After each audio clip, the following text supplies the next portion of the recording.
છેલ્લા કેટલાક દિવસોથી આ ગુજરાતમાં એક કૌભાંડની ચર્ચા ખૂબ થઈ રહી છે। કૌભાંડનું નામ છે મનરેગા યોજના હેઠળ થયેલા કરોડો રૂપિયાના ભ્રષ્ટાચારને। આ કૌભાંડ ત્યારે બહાર આવ્યું ભારતીય જનતા પાર્ટીના ચાલુ મંત્રી બચુ ખાબડના બંને પુત્રો સહિત 35 જેટલી એજન્સીઓ સામે પોલીસે કાર્યવાહી કરવાની શરૂઆત કરી। પણ હવે આમની ઉપર કાર્યવાહી થતા હવે સવાલો ઊભા થયા। બીજા નેતાઓ પણ બહાર આવ્યા અને તેમાંના એક એટલે કે ડેડિયાપાડાના ધારાસભ્ય ચૈતર વસાવા ફરીથી મેદાને આવે છે।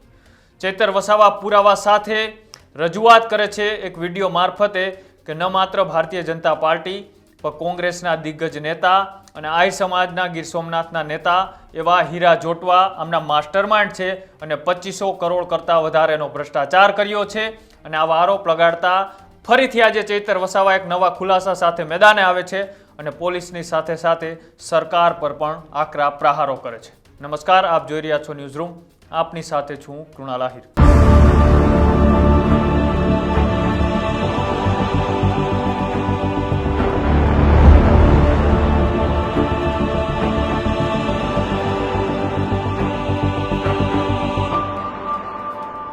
બચુ ખાબડના બંને દીકરાનું આ કૌભાંડમાં જ્યારથી નામ ખુલ્યું ત્યારથી ફરીથી કોંગ્રેસના એક દિગ્ગજ નેતા હીરા જોટવાનું નામ પણ આમાં ચર્ચામાં આવે છે।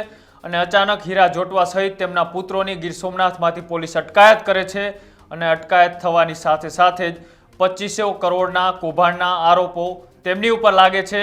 અને પોલીસ જ્યારે તપાસ કરી રહી છે ત્યારે ફરીથી જેમને આ આરોપ લગાડ્યા હતા એવા ડેડિયાપાડાના ધારાસભ્ય ચૈતર વસાવા મેદાને આવે છે અને અનેક ખુલાસાઓ કરતા કહે છે કે મેં 19 જેટલા તાલુકાઓમાં થયેલા મનરેગા કૌભાંડની પુરાવા આપ્યા હતા, તેમના પોલીસને જાણ કરી હતી અને સાથે સાથે જ અત્યારે જે એસઆઈટીની રચના કરવામાં આવી છે એ તપાસ થઈ રહી છે। માત્ર 3 તાલુકાની થઈ રહી છે અને જે સમગ્ર ઘટનાની અંદર આમાં જેટલા પણ આરોપીઓ હોય તેમની પોલીસ અને સરકાર વ્યવસ્થિત તપાસ કરે અને સરકાર જે કરોડો રૂપિયાનું કૌભાંડ કરનારા નેતાઓ છે ગરીબોના પૈસાનું કૌભાંડ કર્યું છે। અને સાથે સાથે સવાલ એ પણ થાય કે જ્યારે શ્રમી લોકો માટે શરૂ થયેલી આ મનરેગા યોજના એવો માત્ર કૌભાંડીઓ માટે પૈસા છાપવાનું સાધન બની ગયું છે। આવા આક્ષેપો કરતાની સાથે ચૈતર વસાવા ફરીથી આજે મેદાને આવે છે।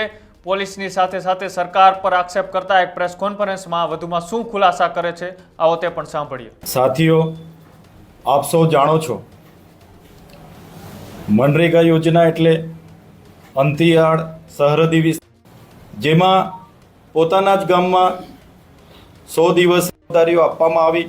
મંત્રી બન્યા એમણે આદિવાસી વિસ્તારોના જિલ્લાઓમાં એમના ઘરની એજન્સીઓ, બીજા લાગતા વળગતાની એજન્સીઓ લાવીને મટીરિયલ પૂરું પાડવાના નામે એમને બારોબાર ટેન્ડરો આપ્યા અને ભારતીય જનતા પાર્ટીના તમામ નેતાઓના આશીર્વાદથી એ જ એજન્સીઓને 5-5 વર્ષ સુધી રિન્યૂ કરવામાં આવ્યા। ત્યારે એ એજન્સીઓનું માલ સામાન પૂરો પાડવા માટેની નિવિદાઓમાં એમનું ટેન્ડર આપવામાં આવ્યું। ત્યારે આ એજન્સીઓએ કોઈ પણ જગ્યાએથી રેતી, કપચી, સિમેન્ટ કે સળિયાની ખરીદી કર્યા વગર કે કોઈ પણ સ્થળ પર મટીરિયલ નાખ્યા વગર એમણે એમની એજન્સીઓમાં જીએસટી વગરના, રોયલ્ટી વગરના, સરકારમાં પણ રોયલ્ટી જીએસટીની ચોરી કરીને પોતાના એપી સેન્ટરોમાં બેસીને કરોડો રૂપિયાના બિલો બનાવ્યા। સ્થાનિક નેતાઓને સાથે રાખીને અધિકારીઓ પર અમુક પ્રકારના દબાણો લાવીને અમુક અધિકારીઓને અમુક ટકાવારી આપીને બારોબાર તમામ જિલ્લાઓમાંથી કરોડો રૂપિયા એજન્સીઓના ખાતામાં જમા થયા। જે પ્રકારે અમારા પર લોકોની રજૂઆતો આવી, અમે એ એજન્સીઓમાં જમા થયેલા ચેક નંબરો, તારીખો, એની રકમો સહિત તમામ જિલ્લાઓમાં અમે રજૂઆતો કરી, સન્માન્ય ગૃહમાં અમે માંગ કરી। ત્યાર પછી પણ આ ગુજરાતની સરકાર જાણે એમને છાવરવાનું કામ કરતી હોય એવું અમને લાગી રહ્યું છે। આજે પણ એમના મંત્રીને એમના સરકારી કામો ચાહે પીએમના હોય, સીએમના હોય, એમાં કેબિનેટમાં એમને બોલાવવામાં આવતા નથી। હમણાં શાળા પ્રવેશોમાં પણ એમને બોલાવવામાં નથી આવ્યા। પણ સરકાર આજે પણ દાહોદ હોય, પંચમહાલના જાંબુઘોડા હોય ત્યાં આજે પણ એસઆઈટીની એમણે રચના નથી કરી। અને અમે તો 19 પંચાયતના પુરાવા આપ્યા હતા। દાહોદના દેવગઢ બારિયા ધાનપુર તાલુકાના માત્ર 3 પંચાયતોમાં તપાસ કરતા 71 કરોડનું કૌભાંડ બહાર આવ્યું અને તપાસ પણ હવે આગળ ચાલી નથી રહી। ત્યારે આ જ પ્રકારના કૌભાંડો એમના ભરૂચમાં થયા. ભરૂચમાં પણ અમે કીધું ત્યારે અમુક જ તાલુકાની જ્યાં જ્યાં અમે સૂચનો કર્યા ત્યાં ત્યાં તપાસ થઈ છે, તેના પણ બીજા તાલુકાના તપાસો હજુ પણ નથી થઈ.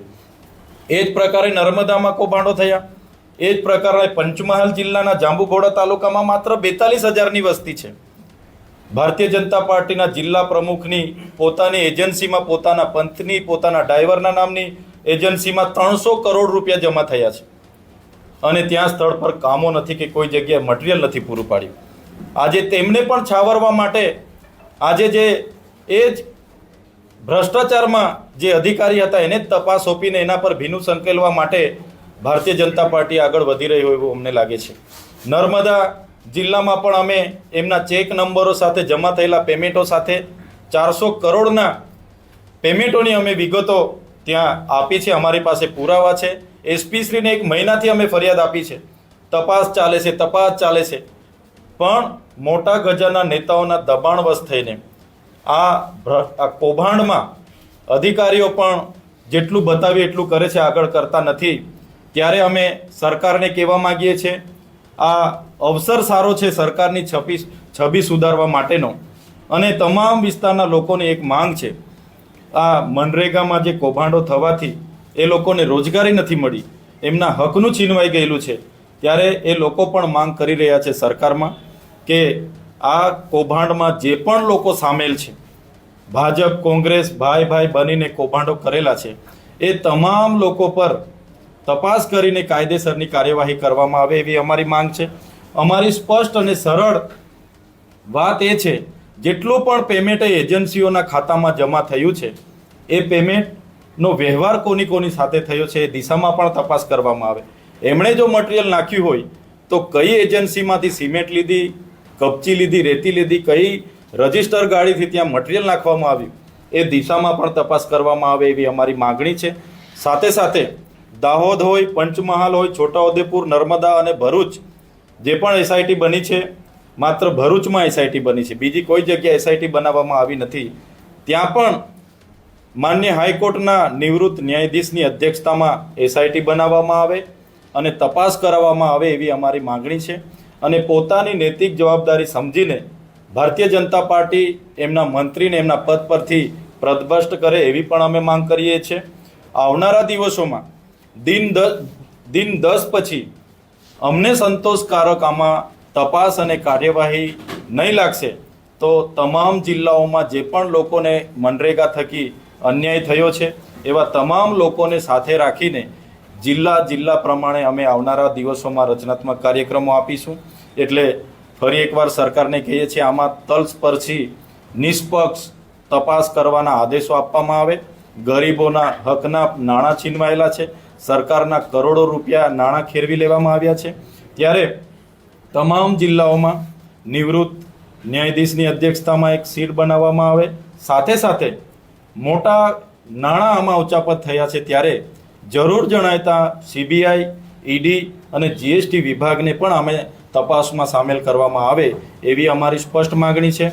આપે જોયું હશે, આમ આદમી પાર્ટીનો જ્યારથી અસ્તિત્વમાં આવી છે, આમ આદમી પાર્ટી ચાહે પંજાબ હોય, દિલ્હી હોય, ગુજરાત હોય, હર હંમેશ ભ્રષ્ટાચાર સામે અમે લડતા આવ્યા છે. અમારે કોઈ વ્યક્તિ વિશેષ, કોઈ પક્ષ પાર્ટી કે કોઈ સંપ્રદાય સાથે અમારી લડાઈ નથી. અમારી લડાઈ માત્ર ને માત્ર ભ્રષ્ટાચાર સામે છે. જે પણ લોકો ભ્રષ્ટાચાર કરતા હશે એના પુરાવા જેમ જેમ અમારી પાસે આવશે, આવનારા દિવસોમાં પણ એમને ખુલ્લા પાડીશું. ચાહે શાસક પક્ષના હોય, ચાહે વિપક્ષના હોય, ચાહે અમારા કોઈ પણ સાથી આ પ્રકારની અમારા ધ્યાનમાં આવશે, અમે બે રોકટોક અમે આ પ્રકારે જ એના પુરાવા સાથે આપની સમક્ષ આવીશું. ધન્યવાદ.